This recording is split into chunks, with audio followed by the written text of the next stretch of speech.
नवादा की घटना कहीं न कहीं एक राजनीतिक साजिश के तहत की जा रही है। इस नवादा के घटना में बहुत से ऐसे बाहुबली मिले हुए हैं। नवादा की घटना में बाहुबलियों का साथ है, जो आज इस घटने को नंदू पासवान के मूड़ी पर थोप कर, नंदू पासवान के ऊपर थोप कर इसको एक दलित और दलित से लड़ाने की काम को किया जा रहा है। मैं उच्च स्तरीय जांच की मांग करता हूं। मैं चाहता हूं कि बिहार सरकार इसकी सीबीआई जांच कराए, उच्च स्तरीय जांच कराकर जो भी दोषी हो उस दोषी की कड़ी से कड़ी सजा होनी चाहिए।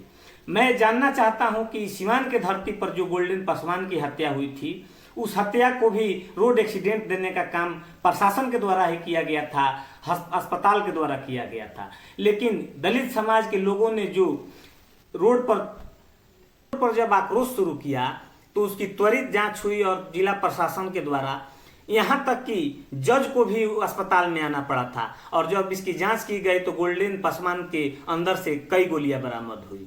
ठीक उसी प्रकार बक्सर में जो आजाद पासवान के साथ हत्या हुई, जो क्रांतिकारी व्यक्ति थे, जो समाज के लिए लड़ने वाले व्यक्ति थे, उनको भी वहां के मीडिया द्वारा, प्रशासन के द्वारा कुख्यात अपराधी कहा गया। मैं पूछना चाहता हूं बिहार सरकार से, केंद्र सरकार से कि क्या कोई अपने हक की लड़ाई लड़े, कोई अपने समाज की लड़ाई लड़े तो क्या वो अपराधी हो जाता है?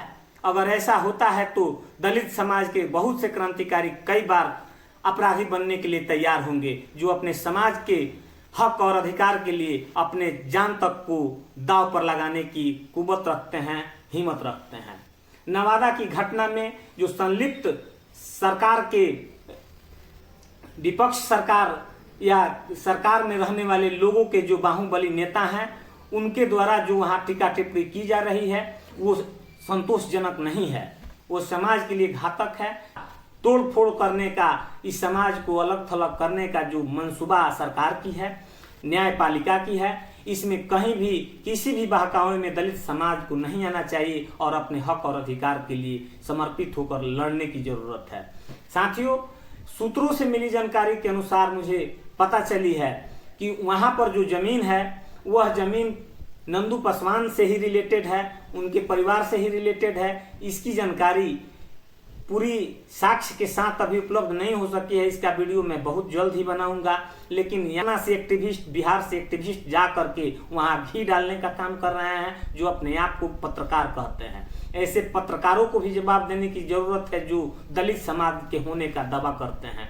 अगर कोई दलित समाज का हितैषी या बहुजन समाज का हितैषी वहां पर रिपोर्टिंग करने के लिए जाता है तो हमें नहीं लगता है कि वह आपसी भेदभाव, आपसी रंजिश और वर्गीकरण जैसे ऐसी गुंजाइश बाबा साहब भीमराव अंबेडकर द्वारा रचित संविधान में कहीं से नहीं की गई है।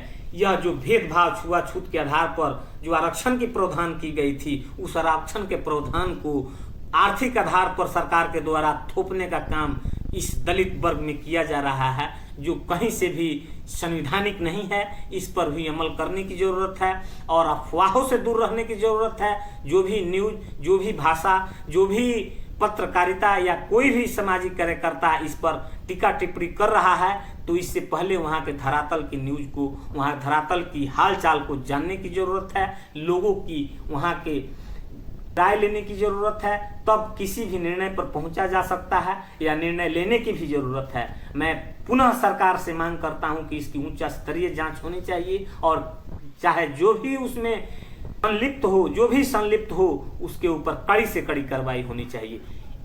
मिलता हूं एक नेक्स्ट वीडियो में। तब तक आप लोगों को जय भीम, जय संविधान, जय भीम।